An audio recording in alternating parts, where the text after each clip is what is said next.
안녕하세요. SQL 시작하기 두 번째 시간입니다. 이번 시간에 알아볼 내용은 그룹 바이와 해빙, 그리고 테이블을 생성하는 DDL 구문과 DML 구문에 대해서 한번 확인해 보도록 하겠습니다. 우선 그룹 바이와 해빙인데요. 그룹 바이는 어떻게 사용하느냐? 그룹 바이 절을 사용하여 그룹 수준을 추가할 때 사용합니다. 즉, 나열한 컬럼에 따라서 그룹화를 생성하는데요. 우선 기본적인 문법에 대해서 한번 알아보겠습니다. 저희가 지난 시간까지는 select, from, where, order by까지 해서 기본적인 문법에 대해서 알아봤는데요. select 문에는 저희가 필요한 열을 서술한다. 그리고 from 절에는 어느 테이블에서 데이터를 가져올지 서술한다. 그리고 order by는 정렬할 순서인데요. 이때 그룹 바이를 사용할 수 있습니다. 그룹 바이는 우리가 지정한 컬럼에 대해서 그룹을 만드는 것을 역할을 하고요. 실제 예시를 통해서 어떻게 그룹이 생성되는지 한번 살펴보도록 하겠습니다. 지금 화면에 보이시는 것처럼 select from 해서 나스타 컴퍼니에서 industry라는 컬럼과 count 함수라는 걸 사용했는데요. 아직 저희가 함수를 배우지 않았지만 이번 그룹 파일을 설명하기 위해서 잠시 가져와 봤습니다. 자, count 함수는 현재 로우의 개수를 셀 때 사용하는 명령입니다. 즉, industry에 해당하는 행이 몇 개가 있느냐를 하는데 이때 어떠한 수준으로 즉 industry라는 컬럼을 그룹화하여 각 컬럼에 행이 동일한 게 몇 개가 있는지를 살펴보는 겁니다. 그래서 이와 같은 쿼리를 실행했을 때는 현재 화면에 보이시는 것과 같은 그림의 결과를 볼 수가 있습니다. 아마 지금 화면에 보이는 그림과 여러분의 데이터가 약간의 다를 수도 있습니다. 왜냐하면 이 데이터를 생성한 시점에 따라서 약간의 차이가 있기 때문인데요. 혹시나 결과값이 조금 다르다고 하더라도 네, 혼란이 없기를 바랍니다. 그리고 해빙은 어떨 때 사용하느냐? 그룹 바이 결과에 대한 필터를 할 때 사용합니다. 저희가 보통 데이터를 필터할 때 웨어절을 사용한다고 했었는데요. 그룹 바이에는 해빙이라는 것을 사용해서 이 그룹에 대한 결과를 다시 필터할 수가 있습니다. 즉, select의 where과 유사한 기능을 하는데요. 그렇다면 where를 생략해도 되느냐? 또 그건 아닙니다. 왜냐하면 우선 데이터 집합을 만들 때 select from where에서 저희가 필요한 데이터 집합을 만들고 그리고 각종 그룹 바이 함수를 사용해서 그룹을 만들 수가 있습니다. 이때 그룹 바이 명령을 사용해서 카운트를 할 수도 있고요, 더하기를 할 수도 있고요, 평균을 낼 수도 있고 이런 다양한 함수를 사용할 수 있는데요. 이때 그러한 그룹에 대한 결과에 대해서 다시 한번 필터를 할 때 해빙 구문을 사용하게 됩니다. 그래서 현재 화면에 보이시는 것처럼 where과 해빙이 동시에 사용될 수 있고요. 역할이 비슷하지만 다르다라는 것을 주의해 주시기 바랍니다. 그러면 네, 해빙이 어떤 때 쓰이느냐? 네, 실습을 통해서 한번 알아보도록 하겠습니다. 지금 저희가 조금 전까지는 그룹 바이를 통해서 로우에 대한 개수를 세는 걸 알아봤는데요.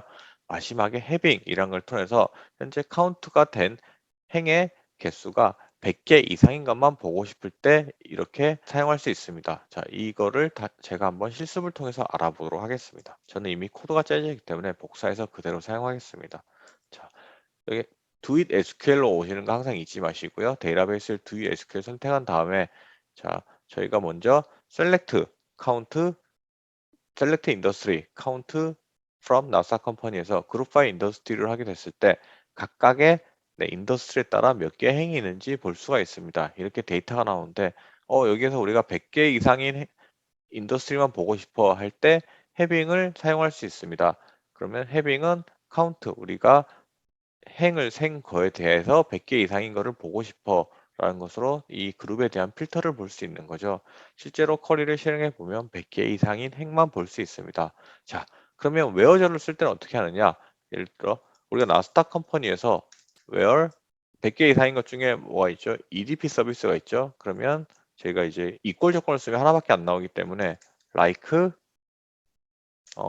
인더스트리가 자, 인더스트리 like죠. 네. 인더스트리 라이크가 2를 포함하고 있느냐, 2로 시작하느냐, 2를 포함하고 있느냐 하는 게 좋겠습니다. 왜냐하면 2로 시작하는 건 하나밖에 없기 때문에 네, 이런 식으로 사용하면 되겠죠.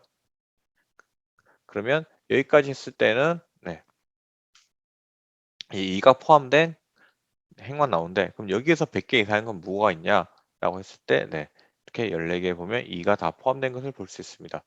네, 데이터 개수와 차이가 나서 잘 모르겠다면 2와 S 또는 또 뭘로 해볼까요? B를 해볼까요?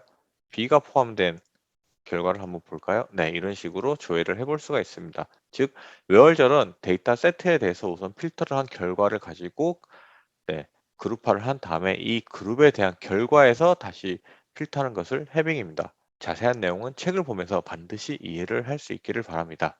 자, 이제 또 하나 예인데요. 실제로 이제 여러 가지 앞에서 배운 거에 대한 조합입니다. 자, 저희가 지금까지 네, 인더스트리에 대한 행을 셌고 그다음에 100개가 이상인 그룹에 대해서 다시 한번 조회했는데요. 이때 저희가 카운트 한 거에 대해서 내림차순, 즉 행이 많은 것부터 역순으로 보고 싶어라는 건데요. 실행해 보면 실제로 이제 네, 인더스트리에 현재 데이터가 없는 그룹이 있고요. 널이 아닌 네, 데이터가 현재 비어 있는 그룹입니다. 공백인 거죠, 사실은. 네, 2200가 있고 598, 575 이런 식으로 카운트한 결과에 대해서 디센딩한 결과를 볼 수 있습니다. 이런 식으로 저희가 앞에 시간에 배운 것과 지금 시간에 배운 것을 조합해서 다양한 커리를 만들고 조건에 따라서 역순으로 볼지 아니면 이제 오름차순으로 볼지 이런 식으로 조합이 가능합니다.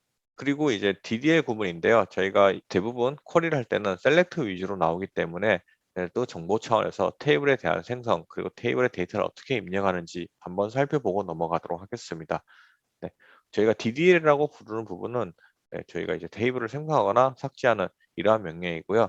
DML이라고 불리는 부분은 인서트, 업데이트, 델리트, 셀렉트와 같은 데이터 조작 언어를 나타내는 약어로 네, 우선 테이블을 생성하고 데이터를 입력하는 것을 한번 실습해 보도록 하겠습니다. 네. 지금 화면에 빨갛게 파랗게 나오는 부분은 사실 빨간 거는 주석이거나 문자를 뜻하는데 지금 저희가 앞 시간에서 말씀드렸지만 쿼리를 복사하는 과정에서 이제 이 컴마가 자체가 변경이 되는 수가 있습니다. 그래서 반드시 이런 부분에 대해서는 수정을 하고 쿼리가 오류가 나지 않도록 네, 하는 것이 중요합니다. 자, 우선 제가 이제 테이블을 생성할 때는 doit SQL이라는 테이블을 만들 텐데요. doit DML이라는 테이블을 만들 텐데요. create 문을 사용합니다.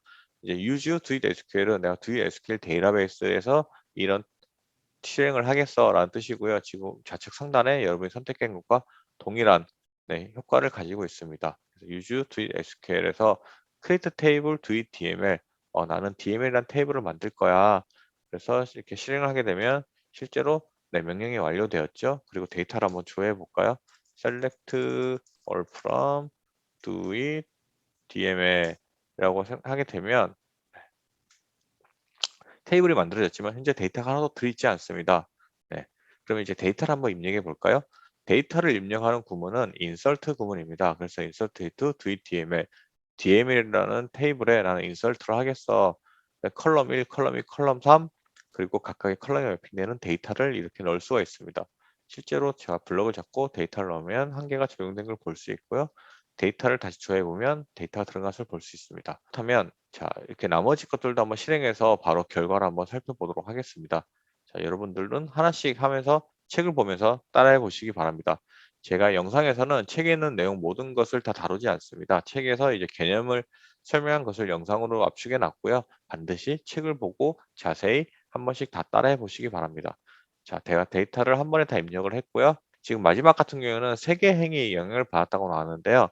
네, 하나의 인서트 구문에서 각각의 할 것을 저희가 여러 개의 행을 한 번에 입력하고 싶을 때에는 컴마로 구문하고 그 컬럼에 대한 값을 매핑해서 사용할 수가 있습니다. 그래서 보면 데이터가 실제로 다 들어간 것을 볼 수 있고요. 그리고 마지막으로 테이블을 삭제하는 명령은 doit drop 테이블입니다.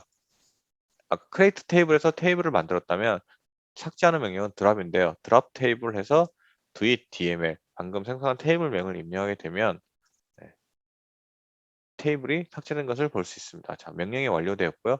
다시 한번 조회해 보면 현재 테이블이 없기 때문에 에러가 발생한 것을 알 수 있습니다.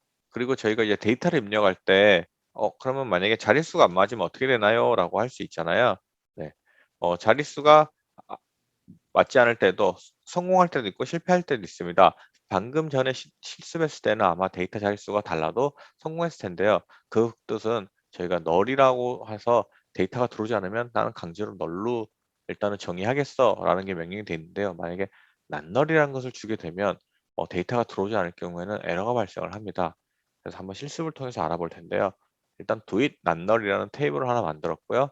네, 현재 제가 컬럼 1에 대해서만 데이터를 넣어 보도록 하겠습니다. 이전에서는 저희가 컬럼 1, 컬럼 2 지정하고 1, 2 두 개만 넣었을 때는 마지막 세 번째 데이터가 없으면 세 번째에는 널이라는 데이터가 들어갔다면 지금 같은 경우에는 난널이기 때문에 널을 허용하지 않겠다라는 겁니다.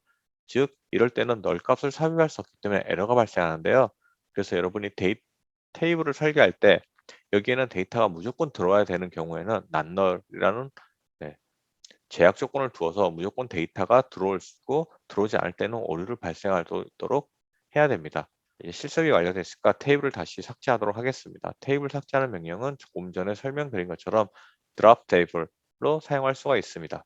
그리고 저희가 검색한 결과를 테이블로 넣고 싶을 때가 있는데요. 이때는 두 가지 방법이 있습니다. 하나는 데이터를 입력할 테이블을 먼저 만든 다음에 검색 결과를 넣는 거고요. 두 번째는 검색 결과를 테이블을 생성하면서 넣는 겁니다. 즉 테이블을 먼저 생성하고 데이터를 입력할래, 데이터를 입력하면서 테이블을 생성할래 이 차이가 있는데요. 사용법은 create에서 테이블을 먼저 생성한 다음에 insert, 저희가 좀 전에 데이터를 입력할 때 어떻게 한다고 그랬죠? insert라고 그랬죠. 그 다음에 select 한 결과를 바로 insert 하겠어 라는 식으로 사용할 수가 있습니다. 그러면 테이블 생성하였을 때는 어떻게 하느냐? 여기 보면 into라는 구문이 있습니다. select에서 나온 결과를 into 테이블명, 네, 여기서는 do it stock 2라는 테이블 이름으로 넣어라는 명령입니다. 그래서 이 부분을 한번 각자 실습해 보시기 바랍니다. 실습 내용은 내 책에 있으니까 책을 보면서 한 번씩 따라해 보시기 바랍니다. 그리고 SQL 서버에서는 다양한 자료형이 있는데요. 굉장히 많은 자료형이 있지만 우리가 일반적으로 많이 쓰이는 자료만 한번 살펴보도록 하겠습니다. 기본적으로 저희가 이제 일반적으로 숫자라 불리는 정수형, 인트라고 불립니다. 인티저의 약자이고요. 4바이트. 프로그램과 다르게 데이터베이스는 마이너스와 플러스 영역을 포함하고 있기 때문에 인티저 4바이트의 경우에는 마이너스 21억에서 약 플러스 21억까지의 값을 가지고 있습니다. 그러면 만약에 여러분의 데이터가 마이너스 21억을 벗어나거나 플러스 21억을 벗어난다고 했을 때는 빅인트라고 해서 조금 더 큰 데이터 타입을 사용할 수 있고요. 이런 빅인트는 8바이트의 크기를 가지고 있습니다. 그래서 2의 63승만큼의 데이터를 저장할 수 있습니다. 그 외에도 다양한 문자열이라든가 뭐 숫자, 그 다음에 실수형, 그 다음에 돈에 관한 데이터 타입이 있기 때문에 이러한 부분은 한 번씩 읽어보면서 혹시나 향후에 여러분의 데이터를 설계할 때나 또는 여러분이 데이터를 조회할 때 데이터 타입에 따라서 형 변환이 발생하는 경우가 가끔 발생합니다. 또는 내 데이터가 왜 입력이 되지 않지? 라고 했을 때는 데이터 타입에 관한 오류가 발생할 수도 있기 때문에 이러한 부분을 반드시 숙지하고 넘어가시는 것을 추천드립니다. 네, 이번 시간에는 저희가 그룹 바이와 해빙을 통해서 데이터가 그룹이 되고 그 다음에 그룹에 대한 필터를 어떻게 하는지 대해서 한번 살펴보았고요. 그리고 그룹 바이에 저희가 오더 바이라는 걸 사용해서 다양한 쿼리의 조합으로 원하는 데이터를 추출하는 것을 한번 살펴보았습니다. 그리고 테이블을 생성하고 데이터를 입력하는 예제에 대해서 살펴보았고요. 조회한 결과를 테이블에 입력할 거냐 아니면 조회한 결과를 테이블을 만들면서 넣을 거냐라는 부분도 한번 살펴보았습니다. 그리고 마지막으로 SQL 서버에서 제공하는 다양한 자료형을 살펴보았는데요. 지금까지 배운 내용을 다시 한번 숙지하면서 꼭 한번 책을 보고 실습해 보시기 바랍니다.